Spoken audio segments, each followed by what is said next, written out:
Hi, my name is Joe Rivera, and welcome to the Natasha's Mission 2014 Girls on a Mission Summit. Get ready to empower the teen, or in my case, teens in your life, with exciting worldwide experience, education, and encouragement from some of today's top Christian leaders. We begin this year's summit with somebody who I'm very honored to have participate. Not only is he an incredible human being and somebody that I am privileged to call friend, but also we're related. And he has a heart for missions. He's been doing this for a while, has an incredible story. So please join me in welcoming Captain Aaron Masaitis, Chair and Founder of Natasha's Mission of Truth. Aaron, welcome. Good evening, Joe. It's great to be here. I'm honored to have you here, and we are excited, so we'll just jump right on because I know that people are interested in why we're here and what it is that we're doing. So as we kick off this event, tell us first of all, what's the overall mission of Natasha's Mission of Truth? Well, I think you said it. You said to empower young girls to grow up to be women of grace, women that follow their heart of service, to go out into the world and just put the love of Christ into people's groups, domestic, international, in their home church, in their schools, and just develop these young girls on a whole different level that they've never experienced, and we're excited to see that just foster in their hearts and in their service. That's awesome. And how do you think that NMT, or Natasha's Mission, impacts the world today? How does Natasha's Mission of Truth impact the world today? Well, I think when we send girls globally and domestically on a mission trip, it impacts their lives, but also the lives of those people, those indigenous populations. It impacts them because they're building facilities for these people, they're sharing the love of Christ, they're witnessing, and then they take that back to their home community and their home church, and they share that with other people. Some of the greatest things I've seen is the results from people's faces when I just share a story of a young girl who's gone to Fiji or has gone to Mexico, and the experience that she had has changed her entire life. And those people listen to that story, and they can't relate, but they can see the excitement and the love in their face, and it just changes a whole generation of people, and we're excited to see it in their lives, but also on the flip side of that, in the lives of the people, the population groups that we send them to. So it's amazing to see how. So it's impactful local and domestically and internationally. So we're global impact. Global impact, yes. So, but we don't always see the results, right? And that's the exciting part for us too. We just trust God that He's doing His will in those people, but more importantly in these girls. So I know that this is a difficult question, but I think it's important for people to know as we kickstart. Who is Natasha? Who is Natasha? Well, Natasha was my wife. She was my wife for 11 wonderful years. We grew up together in our hometown of Mount Dora. We went to high school together. We were high school sweethearts. We married early, and then we started raising children and traveling the world through the Marine Corps. And through each place that we went to, Natasha really migrated, was called to girls in all of our youth groups. Quite honestly, I'm not a youth person, but she was, and she called them her girls. And every time, Japan, Virginia, Florida, California, Hawaii, all over, she just really had a calling for these girls, and I could see her heart and her excitement because she had a story. We had a child early. She was raised in some migrant camps. She's a Mexican-American woman. And so she had a story to tell and to share with these young girls about the struggles of certain things in her life.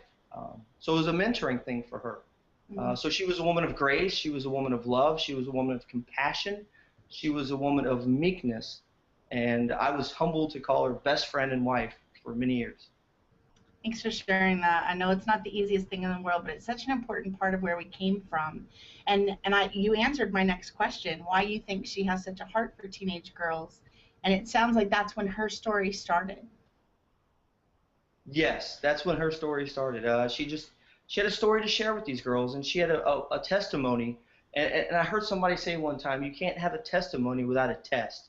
and her life was filled with tests early on, and then that test developed into leadership in the church, leadership in her heart, leadership in the family, leadership in all facets of life. Well, I am excited to participate in this. So, the story about the tsunami, it's one of my favorites ever, and I think that it's a really good depiction of who Natasha was and what her heart looked like and how her impact began then and how we can carry it on now. Will you share that tsunami story with us? The Tsunami Story, yes. I was in California at the time, and she was coming to California to spend some time with me. I was on travel, and she was in the air at the time the earthquake hit, subsequent tsunami as well. They diverted the plane to a small Japanese island. She immediately got on the phone. She did what she could. Some people were really frightened and really scared, and she just offered her prayer and support for them. The plane took off and then landed in Narita, Naha, and then the whole place was shut down. A group of Americans and some Japanese people were kind of distraught and lost. And Natasha, being the leader she was, with the aftershocks and some of the fires that she said she saw, she comforted these people. And I have pictures of her and this group of people huddled in a corner with makeshift, blankets and pillows, and she would do food runs and just calm the nerves of a group of people that in a time of instability, in a time of crisis, she was calm, and she displayed that, hey, it's going to be okay. Let's just maintain our composure. Let's pray, and we'll get through this, and we'll get through this together. And that was her philosophy in life: is we're going to get through this.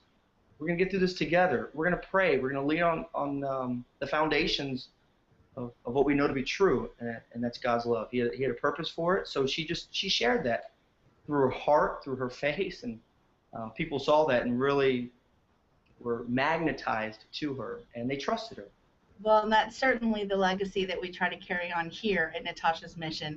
It's just an honor. So let's talk about some of the cool things that Natasha's Mission of Truth has done since its inception 2 years ago. So some of the things Natasha's Mission of Truth has done is, well, we've sent girls all over the mission field. We've sent some, like I just mentioned, to Africa, Zambia specifically, Fiji, Mexico, Haiti, and a couple places domestically as well, Colorado, California.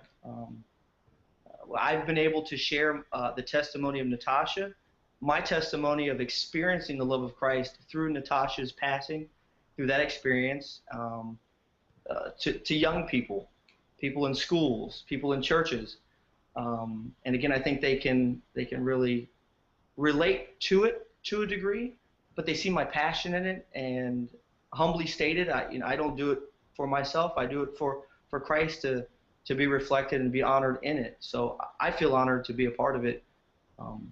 So we've impacted, I don't know how many, but I trust God does His work through miraculous ways, and those are some of the very few ways that I can just spout off within a couple minutes. Good. Well, I know that we have trips leaving also for Dominican Republic in 3 weeks. A couple girls leaving for Russia in June at the end of, in about a week, I guess. So all kinds of exciting things going on there. What do you still want to accomplish during your time as chair of the foundation? During my time as chair of the foundation, what do I want to accomplish? Well, I want to see more girls go on the mission field. I want to see more curriculums in churches that teenage girls, can relate to, can learn from. Challenging subjects too: abstinence, sexuality, school. How do you deal with peer pressure? Some of the things that really are at the grassroots level for teenage girls in that age demographic. So I'd like to see more curriculum-based stuff. I'd like to see more girls step up and help Joe lead the foundation and share their story and their experience, because I don't know what this generation needs, quite frankly. Sometimes it's a very new generation from when every day, don't we? Every day we're learning. So I'd like to see young girls step up. I'd like to see some people in the community step up. I'd like to see challenges in terms of what can we do, where are we where where can God use us individually but corporately? And we'd like to travel more to share that love to whoever wants to hear the story. That's good. Well, when we started this summit, it's about encouraging the next generation of female leaders. And you have a beautiful daughter named Erin. So now, how old is she? Erin is 12. She just turned Erin, 12 at 12. the beginning of this month. So she's right up there. What would you like her to know about her walk with God? I would like her to know that Christ came not to be served, but to serve. So I think I would like her to know that the greatest calling is to serve other people and to do it with a heart that is completely selfless. I'd like her to understand what humility is. I'd like her to understand what meekness and kindness is, however that looks to her. But I think those are big words and big concepts and big things in the Christian maturation process that it's very important to learn at a young age, but it develops. So the developmental, I think, is very important as well. Well said. So how can organizations like Natasha's Mission support Erin? How could organizations like Natasha's Mission support Erin? Pray for me, because I have a dubious task ahead of me.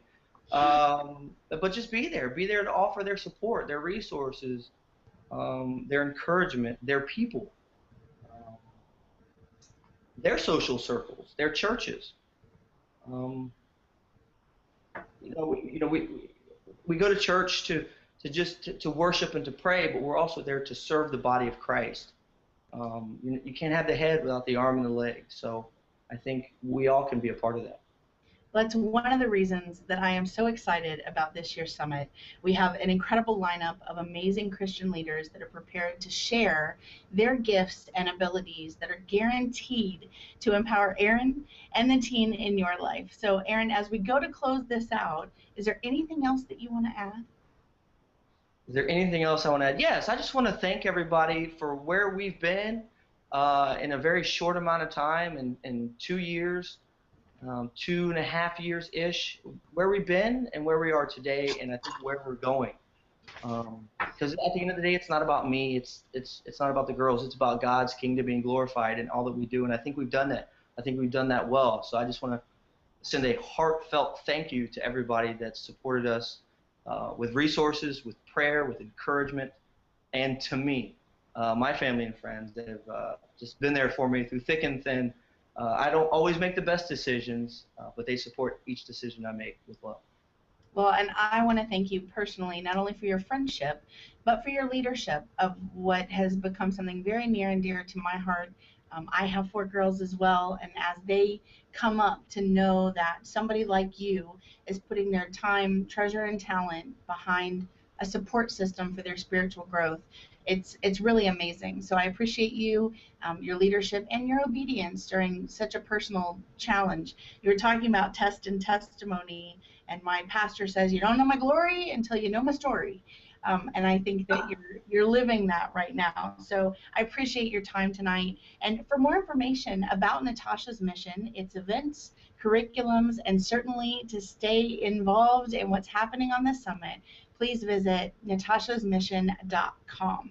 And be sure to follow us on Facebook and Twitter for updates constantly. Thanks again, Erin, and tune in for our very next episode of Girls on a Mission 2000.